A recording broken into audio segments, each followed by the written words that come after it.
안녕하십니까. 어지러움을 얘기하는 의사 강홍수입니다. 오늘 제가 말씀드릴 내용은 메니에르 병의 치료 중에 하나인 고압산소 치료에 관한 내용이 되겠습니다. 메니에르 병 치료는 약물 치료, 주사 치료, 수술적인 치료 등은 잘 알려져 있죠. 하지만 고압 치료도 효과가 좋은 치료임에도 불구하고 아직까지 많은 의사분들과 환자분들이 잘 모르고 있는 그런 치료 방법이 되겠습니다. 국내에서는 고압 치료, 산소 치료를 받을 수 있는 병원이 그렇게 많지 않기 때문에 일반적으로 많이 시행받기는 좀 어렵긴 하지만 치료를 만약에 받으실 수 있다면 메니에르 병, 잘 치료되지 않는 메니에르 병에서의 하나의 좋은 옵션이 될 수가 있을 거라고 생각이 듭니다. 메니에르 병에서 고압 산소 치료에 관한 논문들은 여러 가지가 있으나 그 중에 하나의 논문을 살펴보면 메니에르 병 환자군을 고압 산소 치료를 하는 그룹과 일반적으로 약물 치료하는 그룹 두 그룹으로 나누어서 4년 동안 경과 관찰을 했습니다.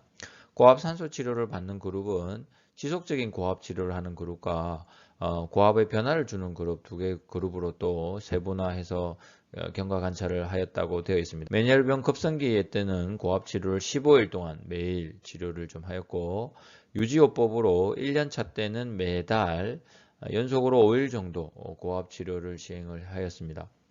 2년차 때부터는 4년차까지는 유지요법을 시행을 하였고 3개월마다 연속 5일씩 이렇게 4년 동안 경과 관찰을 하였다고 얘기를 하고 있습니다.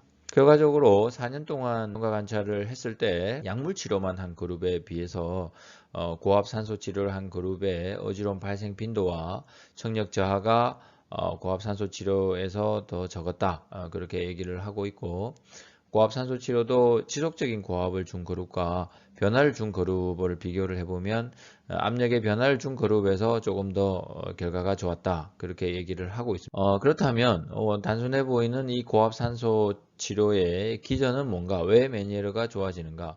메니에르 병은 여기 뇌 안에 이 뇌림프액이 정상적으로 이 정도인데 림프액이 많아지는 질환이죠.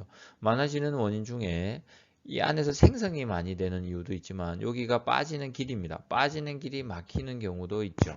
그렇기 때문에 고압으로 압력을 주게 되면 여기에 있는 뇌림프액의 압력이 증가가 되게 되고 그 힘으로 인해서 뇌림프액이 원래 빠지는 이런 덕트와 색으로 림프액이 빠져서 증상이 좋아진다는 거죠. 또 하나는 고농도의 산소는 이 안에 있는 뇌세포, 망가져 있는 뇌세포의 회복에 도움을 주기 때문에 고압산소 치료가 효과가 있다. 그렇게 얘기를 하고 있습니다. 이 원리를 이용해서 매니에트라는 기계가 있었습니다. 귀에 이렇게 플러그를 꽂고 압력을 변화를 주는 기계가 수년 전에 있었죠.